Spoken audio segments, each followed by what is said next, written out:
चॅनलवरती आपल्या सर्वांचं स्वागत। आपण पाहत आहात बिग टीव्ही मराठी। मी तृप्ती कदम। पाहूया आजच्या ठळक घडामोडी।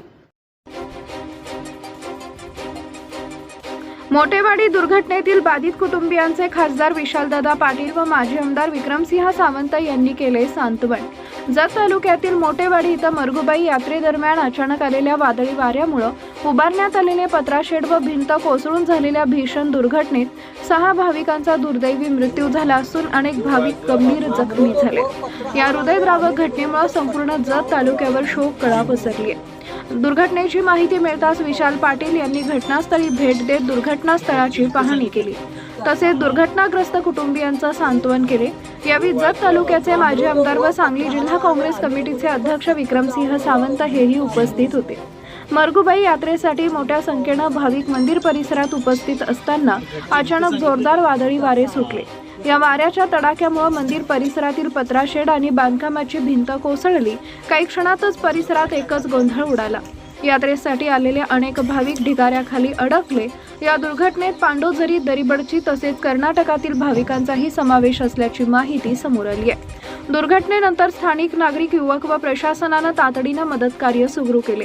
ढिगाऱ्याखाली अडकलेल्या जखमींना बाहेर काढून उपचारासाठी विविध रुग्णालयात दाखल करण्यात आले। घटनास्थळी पोहोचल्यानंतर खासदार विशालदादा पाटील यांनी संपूर्ण दुर्घटनास्थळाची पाहणी करून प्रशासनाकडून घटनेची माहिती घेतली। त्यांनी जखमींच्या उपचाराबाबत संबंधित अधिकाऱ्यांशी चर्चा केली, तसेच मृतांच्या कुटुंबियांना धीर देत शासन स्तरावरून आवश्यक ती मदत मिळवून देण्यासाठी प्रयत्न करण्यात येतील असं आश्वासन दिले। यावेळी माजी आमदार विक्रमसिंह सावंत यांनीही दुर्घटनास्थळाची पाहणी करून परिस्थितीचा आढावा घेतला। त्यांनी मृतांच्या नातेवाईकांची भेट घेऊन त्यांचे सांत्वन केले, तसेच जखमींची विचारपूस केली। या दुःखद प्रसंगी प्रशासनाने बाधित कुटुंबांना तातडीने सर्वतोपरी मदत करावी, जखमींवर योग्य उपचार व्हावेत आणि यात्रास्थळांवरील सुरक्षेच्या उपाययोजनांची काटेकोर अंमलबजावणी करावी अशी मागणी त्यांनी केली आहे।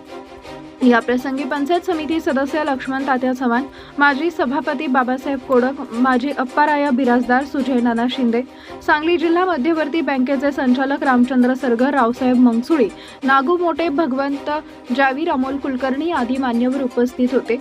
उपस्थित मान्यवरांनी ही दुर्घटनाग्रस्त कुटुंबियांना भेट देत आवश्यक ती आर्थिक मदत दिली।